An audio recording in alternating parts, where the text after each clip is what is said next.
कर रहा है, कोई पीएम को मारने की। और इन सब के बीच कई नमूने ऐसे भी हैं जिन्हें ये तक पता नहीं कि वो आंदोलन कर क्यों रहे हैं। सुनिए और अपना माथा पीटिए, सुनिए। बताइए एमएसपी क्या है? फुल फॉर्म तो जी वो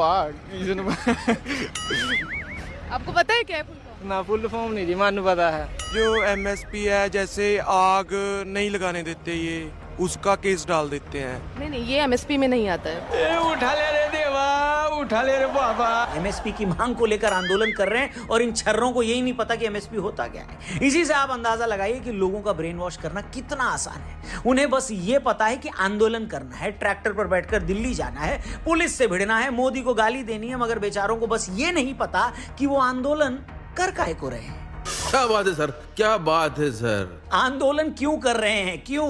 सुनिए और अपना माथा पीटिए, सुनिए। फुल फॉर्म क्या है? फुल फॉर्म तो जी वो आपको पता है क्या है फुल फॉर्म? ना फुल फॉर्म नहीं जी, मानू पता है। जो एमएसपी है, जैसे आग नहीं लगाने देते, ये उसका केस डाल देते हैं। नहीं, ये एमएसपी में नहीं आता है। किसानों की सारी मांगे क्या हैं, वो मांगे मानना सरकार के लिए कितना प्रैक्टिकल है, उन मांगों का टोटल बजट क्या है, ये सारी बातें हमने इससे पहले के वीडियो में बड़ी डिटेल में आपको समझाई है, बताई है। ऊपर जो लिंक आ रहा है, आप चाहें तो उस पर क्लिक करके उस वीडियो को फिर से देख सकते हैं। मगर इस मामले पर सबसे बेहतरीन और आसान शब्दों में अगर किसी ने बात कही है तो इन अंकल जी ने की है। हो सकता है इनके बात करने का तरीका थोड़ा आपको कैजुअल लगे, लेकिन जो इन्होंने कहा है उसमें पूरा लॉजिक है। सुनिए। किसान यूं कहता हमारा अन्न मत खा। ठीक है भाई, किसान का अन्न नहीं खाएंगे, लेकिन जो कपड़ा बना रहा है अपनी बहन बेटियों से बोल उतार कपड़ा। ये नहीं होता। आपको चीज देखनी है ना, किसान का अनाज नहीं बिक रहा तो सरकार खरीदेगी।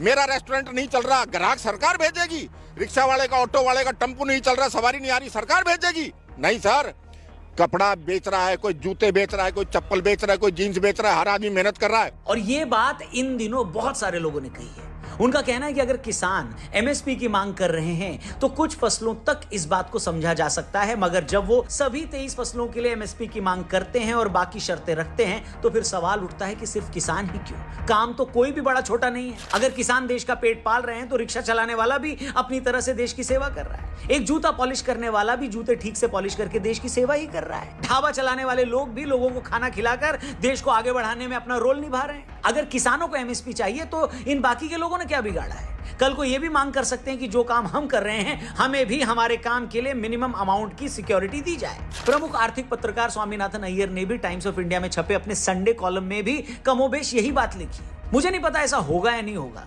मगर कल को ये लोग भी अगर ऐसी मांग करेंगे तो सरकार उनसे कैसे निपटेगी? ये बहुत बड़ा चैलेंज हो सकता है।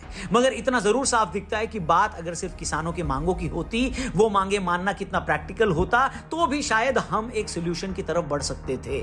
हम ये भी नहीं कहते हैं कि आंदोलन कर रहे सभी लोगों के मोटिव पर शक किया जा सकता है, बिल्कुल नहीं। उनमें से बहुत सारे अपने कॉज के लिए लड़ रहे हैं, उनका लड़ना जायज है। मगर इतना भी साफ है कि आंदोलन कर रहे एक सेक्शन की दिलचस्पी या उनका मोटिव सिर्फ अपनी मांगे मनवाना नहीं है, बल्कि आंदोलन के बहाने अनरेस्ट पैदा करना है। बात कड़वी है दोस्तों, मगर इस कड़वी बात के एक से ज्यादा सबूत हैं और उनमें भी बहुत सारे सबूत हमने आपको आज के वीडियो में दिखा दिए हैं। बाकी आप इस बारे में क्या सोचते हैं कमेंट करके जरूर बताइएगा दोस्तों।